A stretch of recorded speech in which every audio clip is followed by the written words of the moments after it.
आज कुछ मैं जो मेरा नॉलेज है वो आपसे शेयर करना चाहती हूँ। उसमें हमारा आज का टॉपिक है डाइट और डायबिटीज़।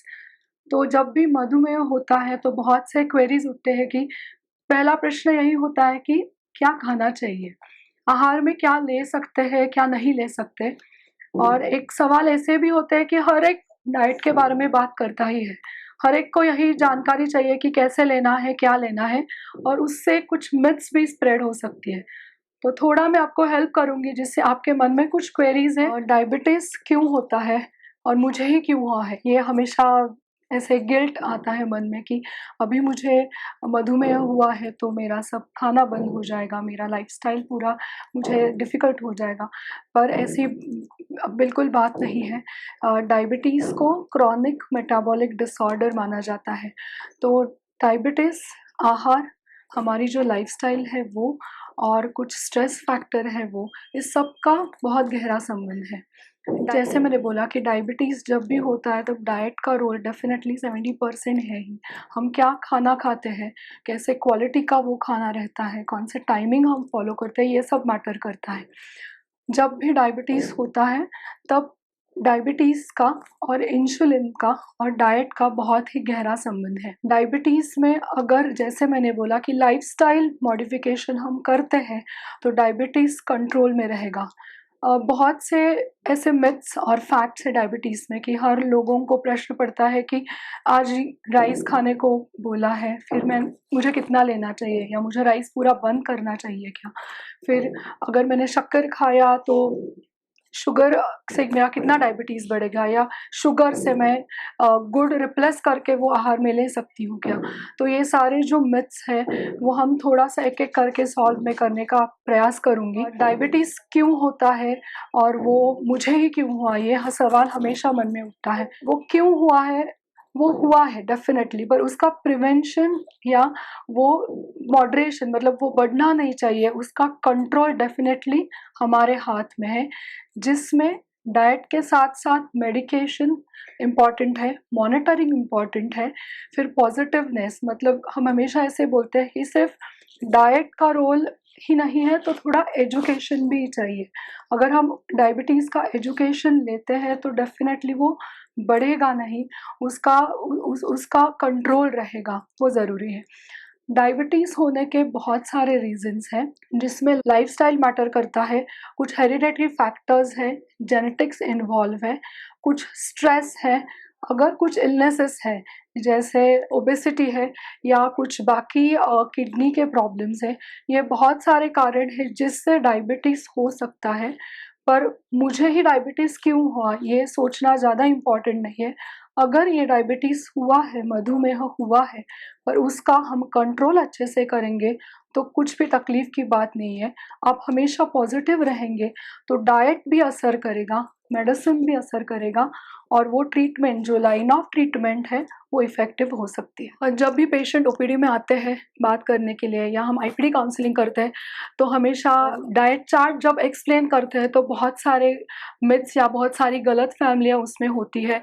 मैं चावल ले सकती हूँ या नहीं? या चावल या गेहूँ की रोटी से मैं उसको रिप्लेस कर सकती हूँ या नहीं? ये हमेशा पूछते हैं। जब हम खाना खाते हैं या कोई भी पदार्थ हम लेते हैं, उसका हर एक का ग्लाइसेमिक इंडेक्स होता है। मैं ज़्यादा क्लिनिकल बात नहीं करूँगी, फिर भी अगर जब भी मैं खाना सेवन करती हूँ, लेती हूँ, तब खाना खाने के बाद उसके शुगर बढ़ने के कुछ इंडेक्स बोलते हैं। जैसे मैंने चावल लिया या मैंने जूस लिया या मैंने कुछ फाइबर सप्लीमेंट लिया, तो हर एक का इंडेक्स अलग होता है। मतलब शुगर बढ़ने की हर एक की कैपेसिटी अलग होती है आफ्टर डाइजेशन। पाचन शक्ति के बाद जो फूड डाइजेस्ट होता है उसके बाद उसका शुगर बढ़ने की कैपेसिटी अलग होती है। तो वो इंडेक्स जो है वो जानना ज़्यादा ज़्यादा ज़रूरी है। जैसे चावल का इंडेक्स, गेहूँ का इंडेक्स आप कितनी क्वांटिटी में लेते हैं मतलब उसका प्रमाण कितना लेते हैं आहार में, उस पे निर्भर करता है। मैंने बोला कि डाइट का क्वालिटी भी ज़रूरी है, उसका क्वांटिटी रखना ज़रूरी है और टाइमिंग अच्छे से फ़ॉलो करना ज़रूरी है। वैसे ही अगर मैं दाल, चावल या रोटी लेती हूँ, वो मैं कितनी मात्रा में लेती हूँ और कैसे कुकिंग मेथड्स बनाते हैं। तो राइस लेते हैं या व्हीट लेते हैं, उसका glycemic index definitely higher side पे ही है। पर जैसे मैंने बोला कि कुकिंग मेथड्स मैटर करती है, तो जैसे राइस बनाया, उसमें कुछ वेजिटेबल्स ऐड किए, या मैंने गेहूँ की रोटी बनाई, उसके साथ मैंने गाढ़ा दाल लिया, तो शुगर बढ़ेगा नहीं। तो उसका प्रपोर्शन भी ज़रूरी है, उसका क्वालिटी मेंटेन करना भी ज़रूरी है, तो शुगर बढ़ेगा नहीं। कौन से टाइमिंग पे वो मैं राइस या दाल लेती हूँ, चपाती लेती हूँ, वो जानना ज़रूरी है। तो दाल, राइस या रोटी से शुगर बढ़ता है या नहीं, ये सवाल उठने से पहले मैं बोलूँगी आप कितना लेते हैं। और हर एक चीज़ में ऐसे होता है कि जब हम डाइट बनाते हैं, उसमें हर एक इंडिविजुअल का हम हिस्ट्री लेते हैं। तो diets are tailor made basically. हर एक इंडिविजुअल व्यक्ति का जो हिस्ट्री होता है, उसका जो इनटेक पैटर्न होता है, उस हिसाब से ही हम डाइट बनाते हैं। तो वो जानकारी लेके ही उसका कैलोरी की रिक्वायरमेंट, प्रोटीन रिक्वायरमेंट देख के ही डाइट अगर प्लान करते हैं, तो राइस या चपाती कितनी क्वांटिटी में या कितनी मात्रा में लेना चाहिए, वो डेफ़िनेटली हम उसको प्लान करके बना के दे सकते हैं। तो क्वालिटी मैटर्स, जब भी डायबिटीज़ और डाइट आता है, तब भी फूड का क्वालिटी ज़्यादा इम्पोर्टेंट है, उसको महत्व देना चाहिए। और एक टिप्स में आपसे मैं बात करूँगी, जो शंका आती है गुड़ लेना चाहिए या शुगर फ्री लेना चाहिए या शक्कर से रिप्लेस करना चाहिए, और कभी-कभी ऐसे बोलते हैं कि sugar free food is better than adding additional sugar. तो शक्कर ना लेते वक़्त उसमें शुगर फ्री डाला, गुड़ डाला तो चल सकता है या नहीं? अगर शुगर फ्री आप लेते हैं फूड, तो कुछ शुगर फ्री स्वीटनेस ऐसे हैं जो हम ऐड नहीं कर सकते, जिसका साइड इफ़ेक्ट हो सकता है। कभी-कभी एसिडिटी बढ़ती है, कभी-कभी इंडाइजेशन प्रॉब्लम आता है, जिसमें सॉर्बिटॉल, मैनिटॉल एडेड है, तो उसको घातक समझा जाता है, वो हम रिकमेंड नहीं करते। कभी भी नेचुरल स्वीटनर्स जो है, वो यूज़ करना चाहिए। मैं फिर से वही बोलूँगी, कितनी मात्रा में आप लेते हो, वो ज़्यादा ज़रूरी है, और कौन से प्रिपरेशन में आप यूज़ करते हैं, उसका एडिक्शन नहीं होना चाहिए। टेस्ट मैटर्स, मतलब जब आप टेस्ट करते हो तो डेफ़िनेटली आपको ऐसे लगता है कि वो स्वाद रहना चाहिए, पर अगर वो स्वाद ही आपको घातक होता है, तो उसका मॉडरेशन इज़ द की। तो अगर लिमिटेड अमाउंट में आप नेचुरल स्वीटनर्स यूज़ कर सकते हैं, तो आप ज़रूर उसका उपयोग कर सकते हैं।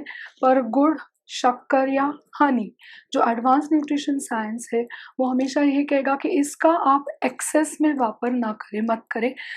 उसका भी मॉडरेशन चाहिए, पर शुगर इंटेक हम कंप्लीटली बंद करने के लिए बोलते हैं।